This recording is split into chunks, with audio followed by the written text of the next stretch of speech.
bit sweeter. Maybe it's because I drank it faster too. Was I supposed to hold that one? No, that was perfect. That's nice. I prefer it with the chocolate. It's our second day in the beautiful Perthshire. The weather. It's pulled through, isn't it? Yeah, it's a little bit chilly, but the sun has come out again. We've just had this beautiful drive for about 30 minutes through the green. It's so green and lush at this time of year, and it's fun driving on our rental car, Danny. We'll explain at some stage. It is 10 a.m. now, and the only thing we could really think of for breakfast was Whisky.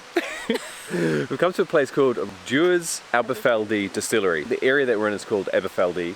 There's a tour that includes a walk around the distillery, a bit of an understanding about why Scottish whiskey is so popular and so well known. We are not whiskey connoisseurs. It is worth saying that.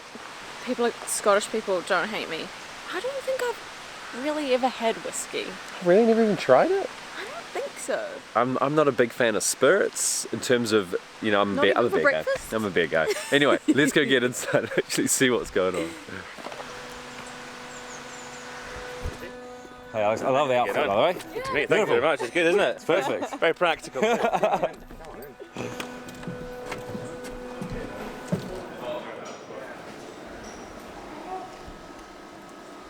you got the option between caramel, wood shavings, and nutty.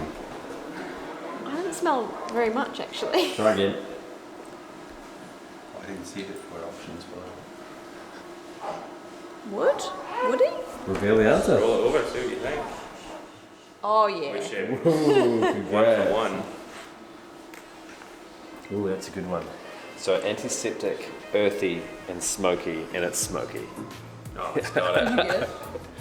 Come on, a man knows a fire when he smells it. Today, the lab is herself find out an article being published every year. They go on about how, so you can see some pictures here of how the malt this actually works. Fresh on the fields. This is just what you're seeing, the same piece. I'll tell you a bit about it. So, mentioned earlier where the flavour is also influenced by this. So these ones will have predominantly flavours like vanilla and toffee, whereas these ones will taste like Christmas cake.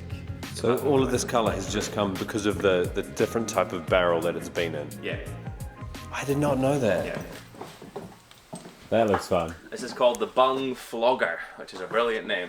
So what you do with this is, that's in there nice and tight, is you just go on the barrel and it pops out. No way. So very important piece of kit, this thing. It really, really is. Would you like a go? Yeah, Stacey said she would love a go. Yeah. Did she? Go on.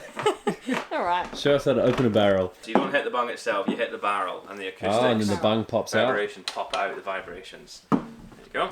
Okay. Many laughs about this after a few whiskies, I imagine. Here What, we so go. like here? Yeah. And Don't. how far back do you go? It's up to you. You can hit it as hard as you like. How hard do you have to hit it? You can hit it as hard as you like. So many questions.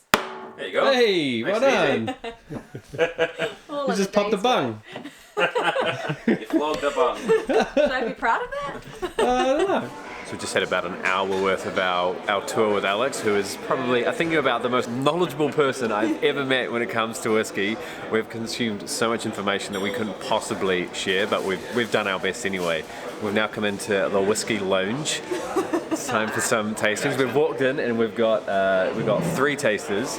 We know that the rules are quite strict about driving in Scotland, so I'm going to have to get myself a little bit of a takeaway. I might be able to get a little bit of a taste, but I do have to be careful. So Stacey is going to be our connoisseur for today. We've got 3 glasses and some pairings of chocolate as well. They're all dark chocolate, ranging from 78% down to 70%, but there's a very specific technique. I hope I make Alex proud with this one. So, what you first want to do is tip to the side and check the colour. Then you have to kind of swirl it around. You've got to be upright, have your mouth open a little bit so it might look a little bit weird, and then smell.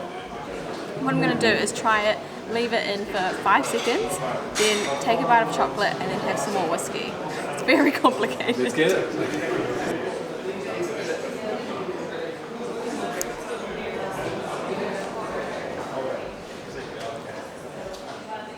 that felt like a long time. Wow. Quite dark, a little bit bitter. There's a lot happening. It tastes completely different. No way. It tastes a bit sweeter. Maybe it's because I drank it faster too. Was I supposed to hold that one? No, that was perfect. That's nice. I prefer it with the chocolate. That was a really great couple of hours. In fact, that actually ended up taking longer than a few hours because we just were chatting with everybody. Yeah, it was a lot of fun. The tour that we did and the pairing with the chocolate and the whiskey was such a good idea, such a unique way to actually experience the whiskey. Yeah, I feel like because we weren't spirit drinkers, I say we weren't as in like now we are, but it kind of felt like it was a little bit imposing, like it was... Yeah, a little bit daunting maybe, like, I mean, we had all these preconceived ideas about maybe we don't like whiskey, but then you kind of put it on a table in front of you and you got something familiar and friendly like chocolate, and it kind of makes it a little bit more approachable, I guess. Yeah, exactly. And then you've got the notes on the table, and then it's talking about this one's a little bit more caramelly or this one's a little bit stronger, and actually understanding and seeing the behind the scenes and how meticulous and how strict and stringent all the rules are and everything. You really do get a lot more of an appreciation for what goes into it. So I've got some takeaway bottles, which is really nice because I could only like have a little small couple of tasters. I've got 3 takeaways, which is so nice for drivers, and I got to eat all of the chocolate. You still got to experience part of the local food. I did like hearing all of the stories about the family as well, in particular the Tommy, the cheeky Tommy, the son. Little rebel. He used to go into bars and demand Dewars whiskey, and knowing full well that the bars didn't stock the whiskey. So then a couple of days later he would send in his sales reps to be like, oh, would you like to stock this kind of whiskey?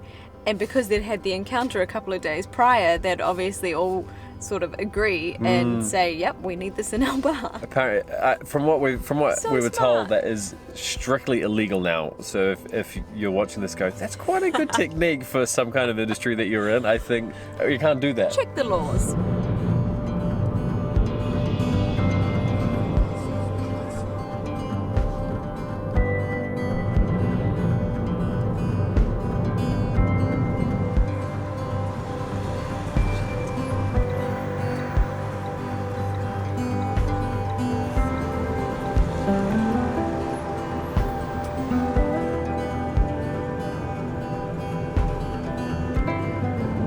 Just on our way back to our accommodation now, we left a little bit of a cliffhanger in our last video because we were curious to know what it was going to be like, and it was a special sleep last night. The place is called Dunalister Hotel Suites, and it's a really interesting one. The contrast is what we probably love the most about it. From the outside, it's this old stone building. The general manager was telling us last night at dinner that it's quite common now for people to come inside the hotel and then basically explain that, oh, my family or my father or my grandparents used to own this building and they ran it as a hotel, and it's kind of cool. But then on the inside, it's had this multi-million pound, I have to say, it's not normal for me to say, refurbishment. So on the inside, they've just thought of everything. They've got the coffee maker and the beautiful minimal sort of design, which we love and we always look for in the accommodations that we pick and that we end up filming.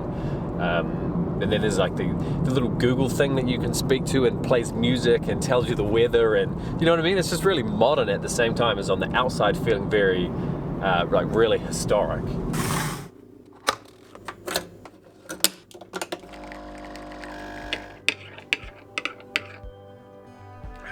Good. I might even make you one if you're lucky. No, I'm sitting here like an ass. The food is really good as well. Last night we went down to the restaurant. What was the seafood? I think was probably the highlight. So the seafood that they serve is freshly caught every single morning. So that sold it for us. We wanted to try the scallops. Scallops were delicious. I don't normally eat scallops, or I'm not a huge fan of seafood in general, but that I have to say was some of the nicest. It kind of just like melted. Yeah, it totally did. And then we had I had an enormous piece of lamb Yeah, it was huge. with tatties. Tatties. Tatties. It was mashed What tatties. did you get? You had the gnocchi. I got a gnocchi which had like a pesto and cream sauce, and which then was really good. Dessert temptations were far too strong, so we got a white chocolate, was it Strawberry. strawberry cheesecake. And then also a sticky toffee pudding. Both came with ice cream. Both sent us over the edge into our food coma. It's making me hungry just talking about it.